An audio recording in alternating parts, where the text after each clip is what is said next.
क्या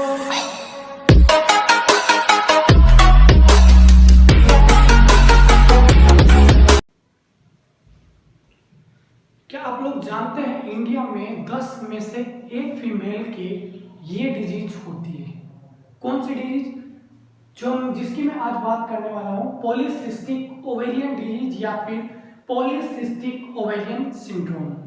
एक्चुअल में ये कोई डिजीज नहीं होती, ये अपना ही जो अनहेल्थी डाइट खाने का और एक्सरसाइज वगैरह नहीं करने का या बैलेंस रूटीन नहीं करने का परिणाम होता है। नमस्कार दोस्तों, मेरा नाम है सुरेंद्र सैनी और मैं स्वागत करता हूं आप सबका पैरामेडिकल लाइफ की हेल्थ सीरीज में, जिसमें हम बात करने वाले हैं आज टॉपिक पीसीओडी और पीसीओएस। सबसे पहले जान लेते हैं कि बहुत लोगों से आपने सुना होगा पीसीओडी और पीसीओएस एक ही होते हैं। जी नहीं, पीसीओडी और पीसीओएस दोनों अलग अलग होते हैं। जब पीसीओडी स्टार्ट होता है, जब कोई फीमेल अनबैलेंस डाइट में आती है, उसका जब पीसीओडी बनना स्टार्ट होता है, ओवेरियन सिस्ट में ओवेरियन सिस्ट की ग्रोथ होना स्टार्ट होती है, उस टाइम पे उसको बोला जाता है पीसीओडी। यानी नॉर्मल कंडीशन में उसको क्या बोलते हैं? Polycystic ovarian disease. चलिए, अब वो बन चुकी है, अब धीरे धीरे वो आगे अपना ग्रोथ कर रही है। उस टाइम पे जब सीवियर कंडीशन आ जाती है, एक पीक कंडीशन आ जाती है, उसको अपन बोलते हैं पॉलीसिस्टिक ओवेरियन सिंड्रोम। तो कंफ्यूज नहीं होना पीसीओडी में और पीसीओएस में।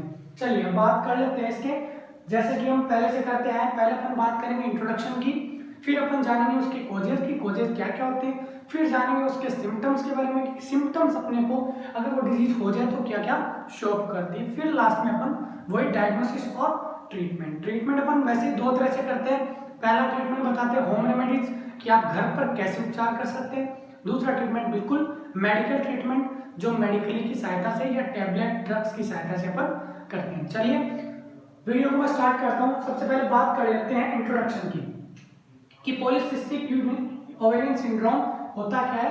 एक हार्मोनल इम्बैलेंस होता है। देखिए, फीमेल में दो टाइप के हार्मोन होते हैं, जो कि सेक्स हार्मोन भी बोला जाता है या रिप्रोडक्टिव हार्मोन्स भी उनको बोला जाता है, एस्ट्रोजन और प्रोजेस्टेरोन। जब इनमें डिसऑर्डर आ जाए तो ये क्या कर देते हैं? स्मॉल सिस्ट बना देते हैं। कहाँ पे? ओवेरीज पे, ओवेरी की आउटरेज पे। देखिए, ओवेरी नाम आया, ओवेरी की बात समझ लेते हैं।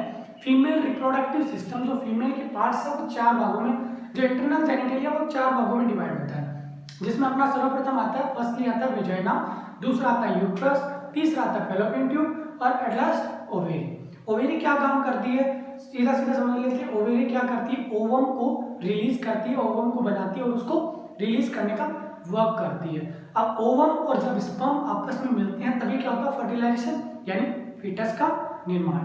देखिए, ओवेरी का क्या काम है? ओवम को रिलीज करना। अब ओवेरी होती है अपने ह्यूमन में दो, कितनी होती है? फीमेल में दो ओवेरीज होती है। जब ओवेरी में जो टिश्यू पाए जाते हैं, जो सेल्स पाई जाती है, देखिए हर चीज बॉडी की, जैसे घर जो होता है अपना ईंट और पत्थर से मिलकर बना होता है, वैसे ही बॉडी की स्ट्रक्चरल यूनिट क्या होती है? सेल्स होती है, कोशिका होती है। जब दो सेल्स आपस में मिलकर क्या बना सकती है? एक टिश्यू का फॉर्मेशन करती है। क्या करती है? टिश्यू का फॉर्मेशन करती है। और टिश्यू क्या करते हैं? ऑर्गन का फॉर्मेशन, जैसे हार्ट हो गया, ऑर्गन मिल के क्या करते हैं? सिस्टम का फॉर्मेशन करते हैं। ये अपनी पूरी फुल बॉडी होती है, ठीक है। अब उसमें बॉडी में क्या है कि सेल्स और टिश्यू हर जगह पाए जाते हैं, तो ओवेरी में भी पाए जाएंगे। जब ओवेरी के सेल्स और टिश्यू जो होते हैं वो ग्रोथ करने लग जाते हैं, अब नॉर्मल ग्रोथ करने लग जाते हैं, तो उसको अपन क्या बोलते हैं? Ovarian cyst. यानी टिश्यू क्या करने लगे? आप ओवेरियन टिश्यू क्या करने लगे? ग्रोथ करने लगे। किसके टिश्यू? ओवेरी के। तो ओवेरियन सिस्ट कहाँ पे? आउटर एज, यानी आउटर जो किनारा होता है, एज का मतलब होता है किनारा, आउटर किनारे पर जब टिश्यू जो है ग्रोथ करने लग जाते हैं, उस टर्म को अपन क्या बोलेंगे? पीसीओडी। ठीक है, इंट्रोडक्शन समझ में आ गया? बिल्कुल। कोजेस की बात कर लेते हैं कि कोजेस जनरली, इसका कोजेस जो है अननोन है, कि कोई नहीं बता सकता कि कोजेस क्या है, बट मैंने जैसे फर्स्टली बताया कि अनहेल्थी डाइट और अनबैलेंस रूटीन, ये दोनों क्या कोज कर सकते हैं? पॉलीसिस्टिक ओवेरियन डिजीज कोज कर सकते हैं। अगला है जेनेटिक, कि किसी की मदर के अगर हुआ हो पहले, फादर के तो हो नहीं सकती ना, ओवेरी होती नहीं है फादर की, तो समझ लो, ठीक है।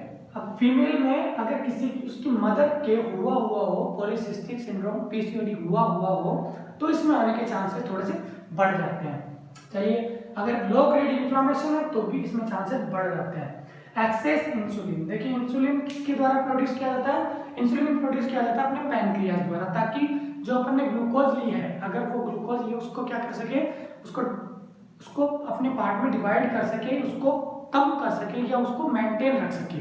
इसके लिए क्या किया जाता है? इंसुलिन का सिक्रेशन किया जाता है। अगर पैनक्रियाज जो है मेनली किसके द्वारा होता है? पैनक्रियाज द्वारा होता है। अगर पैनक्रियाज जो है ज्यादा मात्रा में इंसुलिन प्रोड्यूस करने लग जाएगा तो उस टाइम पे पॉलीसिस्टिक ओवेरियन डिजीज होने के चांसेस थोड़े से बढ़ जाएंगे।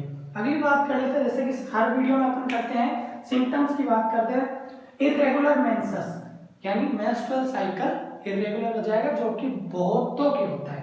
देखिए ये चीज समझनी, बहुत लोगों की बहुत फीमेल्स के ये चीज पाई जाती है। इर्रेगुलर मेंसेस उनका टाइम पीरियड सही नहीं आता है, ठीक है। वो सबसे मेनली जो कॉमनली देखा जाता है वो अपने है बैलेंस डाइट की वजह से, कि अपन एक तो प्रॉपर डाइट नहीं ले पा रहे, एक अपना रूटीन बैलेंस नहीं है। रात को 2 बजे तक सोना मोना करोगे यही होगा।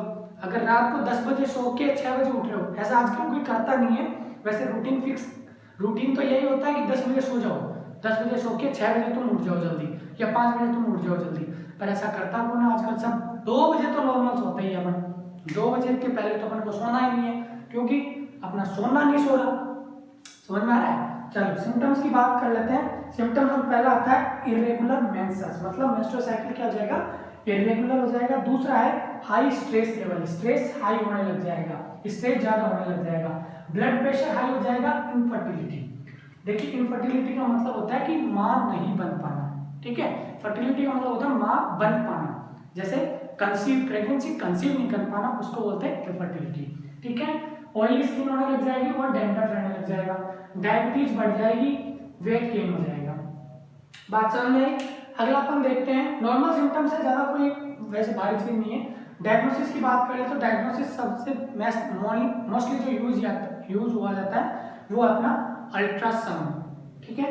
ट्रीटमेंट जैसे कि अपन पिछली वीडियो में बात करते हैं, ट्रीटमेंट अपन 2 तरह से करते हैं। एक पहले जानते हैं होम ट्रीटमेंट और दूसरा जानते हैं मेडिकल ट्रीटमेंट। देखिए होम ट्रीटमेंट बताने का मेरा सिर्फ उद्देश्य ये है कि अगर आपकी नॉर्मली हो रहा है, नॉर्मली फर्स्ट स्टेज में हो रहा है, तो आप उसको होम पे भी रिकवर कर सकते हो, आपको मेडिकल ट्रीटमेंट की जरूरत नहीं है। हाँ, जब तक वो सीवियर कंडीशन, सीवियर सिम्टम नहीं दिखाने लग जाए तब तक आप उसको होम। कई बार क्या होता है, अगर आप बैलेंस डाइट रख लो और रूटीन अच्छा कर लो तो ये आप आराम से खत्म हो जाती है, ठीक है।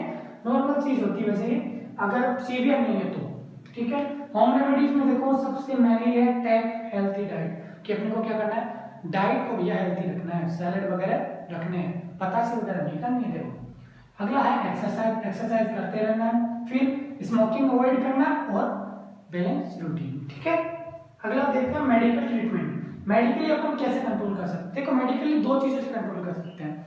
मेडिकली वैसे तो इसके लिए कोई टेबलेट नहीं बनी है कि वो टेबलेट दे दोगे आप हो जाएगा ठीक, नहीं ऐसा कुछ नहीं होता। हाँ, सिम्टम्स जो आपके आ रहे हैं, जैसे अगर ब्लड प्रेशर हाई हो रहा है तो उसमें अपन एंटी हाइपरटेंसिव ड्रग्स यूज कर सकते हैं। डायबिटीज आपके हो रहा है तो इंसुलिन इंजेक्शन स्टार्ट कर दिए। हार्मोन लेवल बिगड़ रहा है तो हार्मोनल थेरेपी आपको दे सकते हैं। जैसा कि मैंने बताया है, रेगुलेशन ऑफ हार्मोन्स, हार्मोन्स के रेगुलेशन के लिए अपन क्या करते हैं, बर्थ कंट्रोल पिल्स यूज करते हैं। बर्थ कंट्रोल पिल्स में अपन जानते हैं सभी प्रोजेस्टेरोन और एस्ट्रोजन का लेवल हाई आता है, उसमें मिक्सचर आता है। डायबिटीज के लिए अपन क्या करेंगे, इंसुलिन इंजेक्शन का इस्तेमाल कर लेंगे। फिर हाई ब्लड प्रेशर के लिए अपन क्या कर लेंगे, बिल्कुल एंटी हाइपरटेंसिव ड्रग देंगे। डेंड्रफ के लिए कई बार अपन डेंड्रफ कीटोसिस 2% शैम्पू आता है वो यूज करते हैं, डिपेंड ऑन फिजिशियन क्या प्रिस्क्राइब करता है, ठीक है। ये वाली चीज थी। मेडिकल ट्रीटमेंट की अपन बात कर ली, हार्मोन का रेगुलेशन बर्थ कंट्रोल पिल से, डायबिटीज का इंसुलिन इंजेक्शन से, और हाई ब्लड प्रेशर का जो मैं लिख नहीं पाया था वो एंटी हाइपरटेंसिव ड्रग से। तो ये थी दोस्तों आज की अपनी वीडियो। अगर आपको वीडियो अच्छी लगी हो तो चैनल को सब्सक्राइब जरूर करें और लाइक और शेयर करना न भूलें, और कमेंट में लिख के यार मेरे को बताओ यार कैसी लगी आपको video.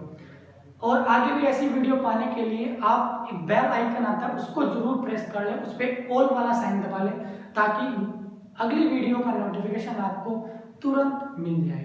Thank you so much guys for watching this.